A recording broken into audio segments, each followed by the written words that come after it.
guys, welcome back to the channel, and this is part 1 of Unit 8 Why Save of Class 9th Financial Markets Management. और इस unit 8 में what we will discuss is, सबसे पहले हम लोग discuss करेंगे कि डिस्पोजेबल इनकम क्या होता है और सेविंग क्या होता है।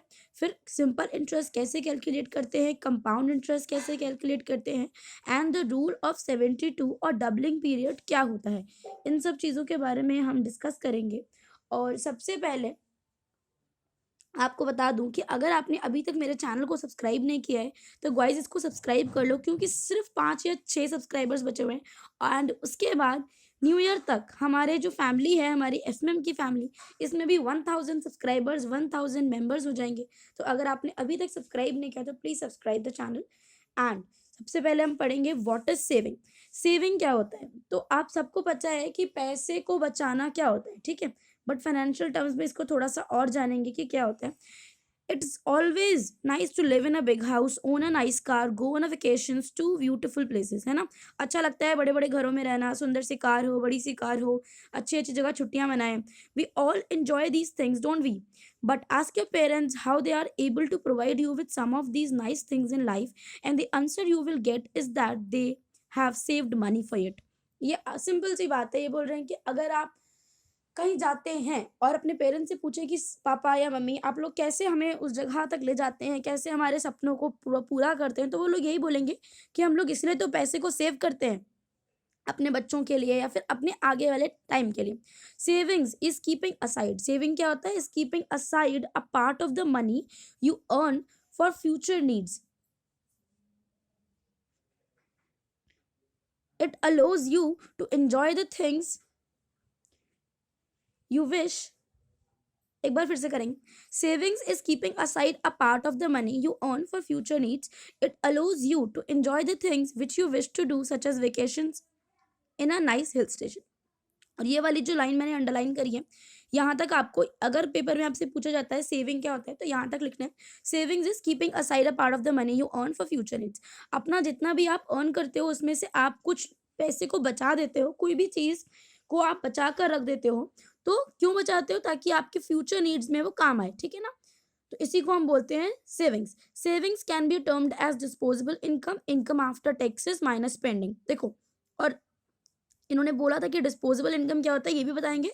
तो यहाँ पर ये बता रहे हैं कि सेविंग क्या होता है, उसको आप डिस्पोजेबल इनकम, जो कि इनकम, डिस्पोजेबल इनकम कौन सी इनकम होती है? जो कि आपकी इनकम जो आपको आफ्टर टैक्सेस के बाद मिलती है। मतलब आपने मान लो कि 10,000 रुपये कमाए थे, और नहीं 10,000 नहीं, मान लो आपने 1,00,000 रुपये कमाए थे, उसमें से 2 या 3,000 का जो है टैक्स वो चला गया, और उसके बाद आपके पास बचे 96 और 97,000।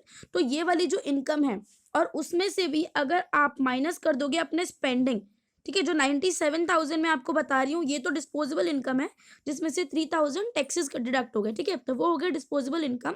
और सेविंग कैसे पता करेंगे?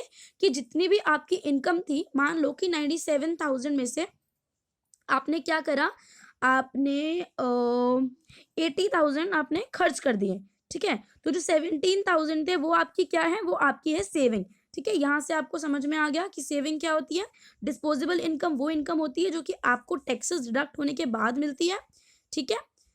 तो ये बात है।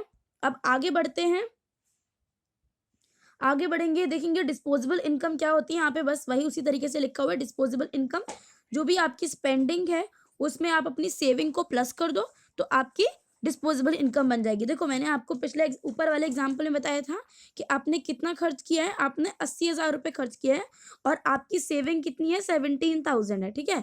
तो आपकी डिस्पोजेबल इनकम कितनी बन जाएगी? 97,000 आपकी डिस्पोजेबल इनकम बन जाएगी, ठीक है। तो ये बहुत सिंपल सी बात है, इसको सबको याद रखेंगे कि अगर पेपर में पूछा जा रहा है तो हम लिख पाए। और सेविंग क्या होता है? डिस्पोजेबल इनकम में से आप स्पेंडिंग, एक्सपेंडिचर को, एक्सपेंसेस जितने भी आपने किए सबको माइनस कर दो डिस्पोजेबल इनकम में से, तो फिर सेविंग हो जाएंगी। तो इन दोनों जो फॉर्मूले हैं ये आपको बहुत ही अच्छे तरीके से याद रखने हैं। अब हम आ जाते हैं आगे। ये आगे क्या बता रहे हैं? आगे बता रहे हैं, हाँ, disposable income comes from the salary you earn, the business income you, if you are a businessman. देखो, डिस्पोजेबल इनकम क्या होता है? अगर आप काम करते हो तो आपको सैलरी मिलती है तो वो डिस्पोजेबल इनकम है। अगर आप एक बिजनेसमैन हो तो बिजनेस इनकम आपकी डिस्पोजेबल इनकम है। अगर किसी ओकेजन पे जैसे कि बर्थडे पे या फिर किसी भी पार्टी में आपको कोई भी गिफ्ट मिला पैसे से रिलेटेड, वो भी आपका डिस्पोजेबल इनकम है। From your disposable income you spend money on the various needs in life which are your expenses. ये कह रहे हैं कि जितनी भी आपकी डिस्पोजेबल इनकम होती है उसमें से आप पैसे को खर्च करते हो जैसे जैसी आपकी ज़रूरतें बढ़ती हैं, और वही जो आप पैसे को खर्च करते हो यही आपके एक्सपेंसेस हैं। Setting aside some of the money and not spending all that you have got is saving. आप क्या करोगे कि आपने सारे अमाउंट को खर्च ना करते हुए कुछ पैसे को बचाकर साइड में रख लिया, तो उसको क्या बोला जाएगा? उसको सेविंग बोला जाएगा। Paying your self first, PYF हमने पढ़ा था कौन से चैप्टर में? फाइनेंशियल प्लानिंग या फिर उससे बाद वाले चैप्टर में आई थिंक हमने पढ़ा था ये, कि आपको सबसे पहले क्या करना है?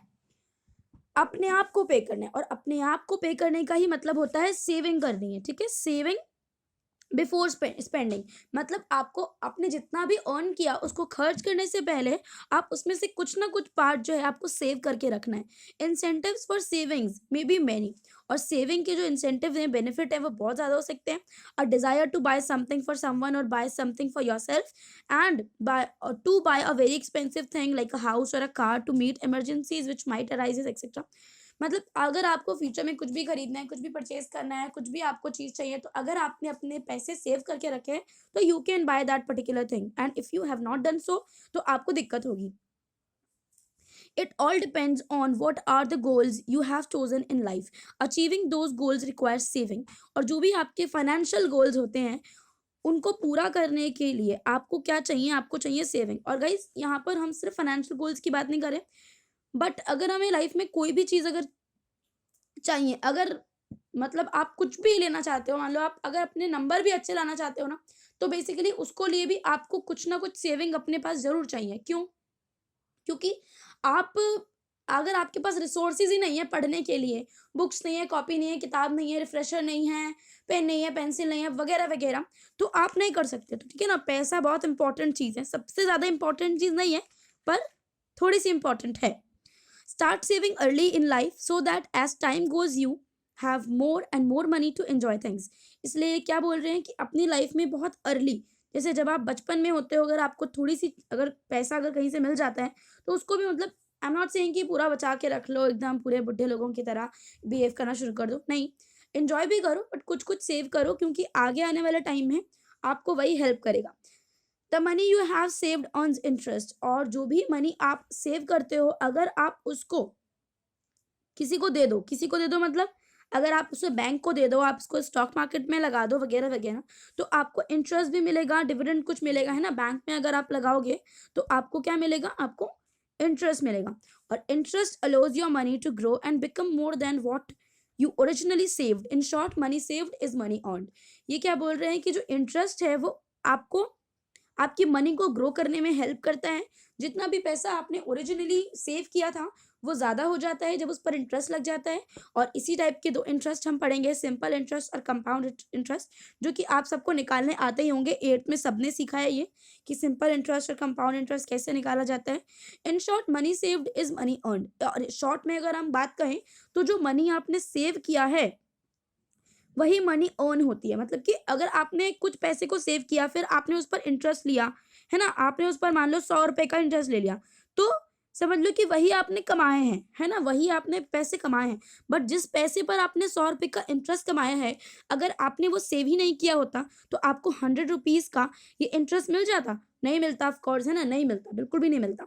तो इसलिए कह रहे हैं कि जो मनी आप सेव कर रहे हो तो इसका मतलब है कि वही मनी आप अर्न भी कर रहे हो, उससे ज़्यादा। The interest is usually paid by a bank or a company where you have deposited the money you have saved. There are generally two types of interest you can earn. ये बोल रहे हैं कि जो भी आप मनी आप अपनी बैंक को देते हो तो बैंक या फिर कंपनी आपको उस पर इंटरेस्ट पे करते हैं, ठीक है, जो भी आप उसके पास डिपॉजिट कराते हो। और यहाँ पर 2 टाइप्स के इंटरेस्ट बता रखे हैं इन्होंने, जिसको हम नेक्स्ट वीडियो में कवर करेंगे पूरा अच्छे तरीके से, कि सिंपल इंटरेस्ट क्या होता है, कंपाउंड इंटरेस्ट क्या होता है। ठीक है, ये सारी चीज़ें हम नेक्स्ट वीडियो में कवर करेंगे। आज के लिए सिर्फ इतना ही। Thank you so much for watching till here. Thank you, bye bye.